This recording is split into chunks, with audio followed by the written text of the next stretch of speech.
भाई डॉक्टर मिलता है तो डॉक्टर मिलने में क्या हर्ज है? डॉक्टर मिलता है, डॉक्टर तो कोई पॉलिटिकल लोग नहीं है। एक सूबे को आप इसलिए उसके बुनियादी हुकूक से महरूम रख रहे हैं कि वो आपकी सियासी मुखालिफ है। आप उस सूबे की बुनियादी हुकूक नहीं दे रहे, आप उस सूबे की जो NFC में बुनियादी शेयर है वो नहीं दे रहे हैं, आप उस सूबे की जो नेट हाइडल प्रॉफिट है वो नहीं दे रहे हैं। आप एक सूबे की चीफ मिनिस्टर वो अडयाला जेल के सामने बैठ के मुलाकात की भीख मांगता है, उसको मुलाकात नहीं मिलती, और दूसरी तरफ जो है ना एक सूबे के चीफ मिनिस्टर चीन जाती है तो सरकारी जहाज में जाती है, ब्राजील जाती है तो सरकारी जहाज में जाती है। क्या ये एक मुल्क दो दस्तूर नहीं है? एक मुल्क का एक सूबे का चीफ मिनिस्टर मुलाकात के लिए, कानूनी मुलाकात के लिए उसको मुलाकात नहीं मिलती, और दूसरी चीफ मिनिस्टर जहाजों में घूम फिर के सरकारी मजे ले रही है, उसको फंड मिल रहे हैं, और फिर कहते हैं कि पंजाब बहुत तरक्की कर गया। बैरक पे आए ना, हम सब पाकिस्तानी हैं, हमें दुख होता है, तकलीफ होता है जब इस मुल्क का एक बच्चा, एक शहरी, एक पुलिस जवान, एक फोर्सेस का कोई जवान शहीद होता है तो हमें तकलीफ होती है। लेकिन इसका देखना पड़ेगा कि बुनियादी रीजन क्या है। जनाब स्पीकर, आपकी तवज्जो चाहिए।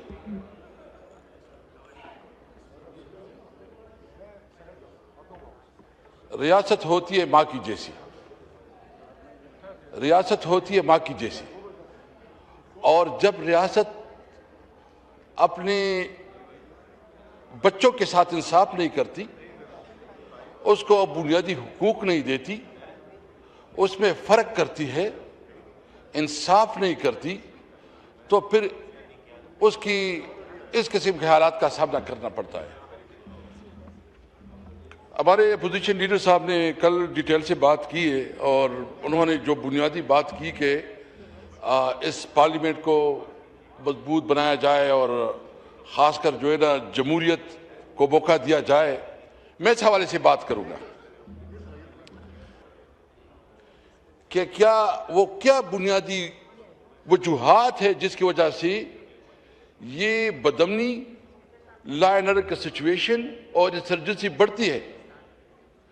सबसे पहले बुनियाद तो इसका है जमहूरियत, और सबसे पहले ये जो 8 फरवरी को हुआ, जब आप आवाम को अपनी बुनियादी नुमाइंदगी से महरूम करें, आवाम वोट दे एक को और असेंबली में, पार्लियामेंट में दूसरा बैठे। बलूचिस्तान की आवाम की नुमाइंदगी, जब तक मुल्क में इलेक्शन का निज़ाम शफाफ नहीं होगा, जब तक आवाम की नुमाइंदगी को, नुमाइंदों को उसका बुनियादी हक नहीं मिलेगा और उसकी सही रिप्रेजेंटेशन असेंबली में नहीं होगी और उसकी आरा के मुताबिक, उनकी वोट के मुताबिक हुकूमत नहीं बनेगी, तो फिर वो तो जो इस वक्त लोग वो तो डिस्कनेक्ट है आवाम से। आवाम के साथ तो उसका कोई कनेक्शन नहीं है, उसका कोई राबिता नहीं है, आवाम की नुमाइंदगी नहीं करते, उसको एहसास ही नहीं है कि आवाम की जज्बात और एहसासात क्या हैं। जब आवाम के एहसासात और जज्बात का इसको कोई एहसास नहीं है तो वो क्या पॉलिसी करेगी। इसलिए सबसे पहले हमें अपने मुल्क में शफाफ इलेक्शन और वो इलेक्शन कमीशन जो कि प्री एंड फिर इलेक्शन करवा सके, आवाम की जो वोट है उसको इज्जत मिले और आवाम के वोट का एहतराम किया जाए और सही मानों में ओरिजिनल पार्लियामेंट वजूद में आ जाए।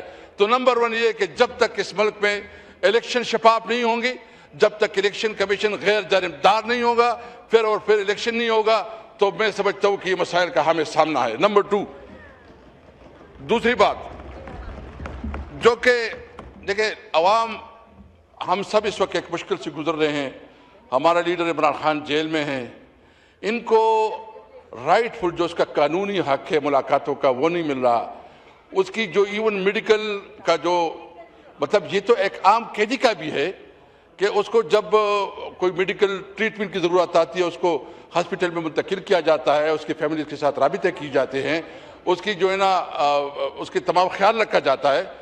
इसके बावजूद इस मुल्क के सबसे बड़ी लीडर इमरान खान को उनकी बुनियादी हुकूक से महरूम रखा जा रहा है। और ये बुनियादी इसलिए कि इनको खौफ है कि इमरान खान कोई ऐसी बात न करे। भाई डॉक्टर मिलता है तो डॉक्टर मिलने में क्या हर्ज है? डॉक्टर मिलता है, डॉक्टर तो कोई पॉलिटिकल लोग नहीं है, लेकिन उसकी जो मुलाकातें नहीं हो रही है, इवन जो उसकी गिरफ्तारी और जेल में, वो भी अनलॉफुल है, वो मेरिट के मुताबिक नहीं है। जब होगा देखो तवक्कुफ फिर होती है अदालतों से। तो मुझे बताएं, जुडिशरी को प्लीज उनके इशू को कीजिए, मगर कोई ऐसी बात ना कीजिएगा जो कि इसमें सर जी मैं ये बिलीव करता हूँ, मैं समझता हूँ कि 26वीं और 27वीं आमीनी तरमीम के बाद मैं एक्सपंज कर रहा हूँ ये मैं समझता हूँ कि ये इंसाफ की तो दो चीजें हैं, एक है जमहूरियत और दूसरा इंसाफ। अगर मुल्क में जमहूरियत होगी, आवाम की राय को एहतराम होगा, मुल्क में इंसाफ होगा, तो मुल्क आगे बढ़ेगा। जनाब स्पीकर, ये एहसास हमें है।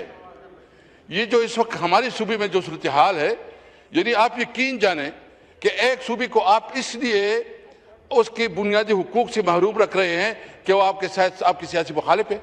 आप उस सूबे की बुनियादी हुकूक नहीं दे रहे, आप उस सूबे की जो NFC में बुनियादी शेयर है वो नहीं दे रहे हैं, आप उस सूबे की जो नेट हाइडर प्रॉफिट है वो नहीं दे रहे हैं। आप एक सूबे की चीफ मिनिस्टर वो अडयाला जेल के सामने बैठ के मुलाकात की भीख मांगता है, उसको मुलाकात नहीं मिलती, और दूसरी तरफ जो है ना एक सूबे के चीफ मिनिस्टर चीन जाती है तो सरकारी जहाज में जाती है, ब्राजील जाती है तो सरकारी जहाज में जाती है। क्या ये एक मुल्क दो दस्तूर नहीं है? एक मुल्क का एक सूबे का चीफ मिनिस्टर मुलाकात के लिए, कानूनी मुलाकात के लिए उसको मुलाकात नहीं मिलती, और दूसरी चीफ मिनिस्टर जहाजों में घूम फिर के सरकारी मजे ले रही है, उसको फंड मिल रहे हैं, और फिर कहते हैं कि पंजाब बहुत तरक्की कर गया।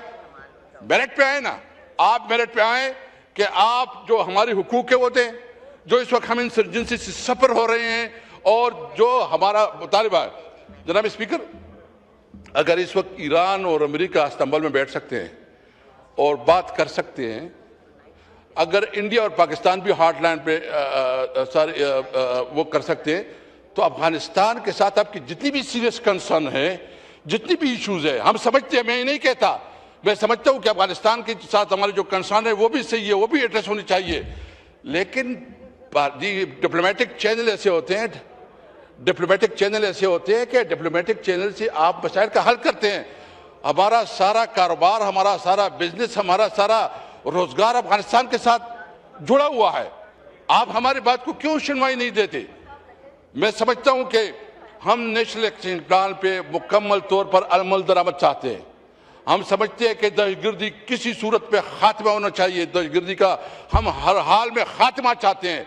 लेकिन हम समझते हैं कि आप हमारे साथ तो बैठो ना, हमें इत्तेमाद में लो, मुतासिर तो हम हैं। अगर हम मुतासिर है हमें से इतनी, तो आप हमारे साथ बैठ के पॉलिसी बनाओ। हम दहशतगर्दी का खात्मा चाहते हैं, हम नेशनल एक्शन प्लान पे अमल दरामद चाहते हैं, हम चाहते हैं कि पाकिस्तान एक अजीम मुल्क बने, हम चाहते हैं कि पाकिस्तान में कानून की हुक्मरानी हो, हम चाहते हैं कि पाकिस्तान में सिविल सुपरमेसी हो, हम चाहते हैं कि पार्लियामेंट सबसे मजबूत इदारा हो, सारे पॉलिसी, खारिजा पॉलिसी, दाखिला पॉलिसी, माशी पॉलिसी इधर बढ़े। जनाब स्पीकर, मैं आखिर में एक बात पूछना चाहता हूँ।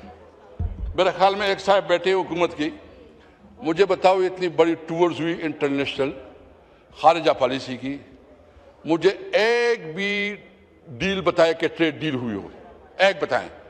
इंडिया और अमेरिका की बड़ी बड़ी आपस में समझ रहा था दुश्मनी हो रही है, अभी जो उन्होंने एग्रीमेंट किया 18% उस पर उसका एग्रीमेंट रहा है, और उसकी और EU के साथ जो इंडिया के जो एग्रीमेंट्स हो रहे हैं, हम तो आइसोलेशन की तरफ जा रहे हैं। हमारे खारिजा पॉलिसी जो है ना, एक तो हम अपनी पड़ोसियों के साथ जो हमारे ताल्लुकात है, हमने तमाम पड़ोसियों के साथ दुश्मनी बनाए हुए, साथ साथ हम कोई पॉजिटिव इनपुट भी नहीं दे सके।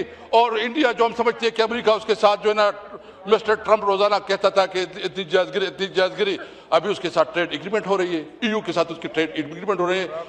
और ये जो इस वक्त हम सिचुएशन है, हमें अपनी पॉलिसी को रिविजिट करना चाहिए। रियासत को माँ की जैसी होनी चाहिए, रियासत की जिम्मेदारी है कि वो उसका जो जुरिस्डिक्शन है उसमें रहे, आवाम को इंसाफ दे और जमहूरियत को पलता फूलता करे। और ये पार्लियामेंट ये सही मानों में आवाम का मुंतखब पार्लियामेंट हो। मैं समझता हूँ कि इमरान खान इस वक्त अगर जेल में है तो वो सिर्फ और सिर्फ इस वजह से है कि वो मुल्क पे कानून और आइन की हुक्मरानी चाहता है। पाकिस्तान जिंदाबाद। सलीम और रहमान।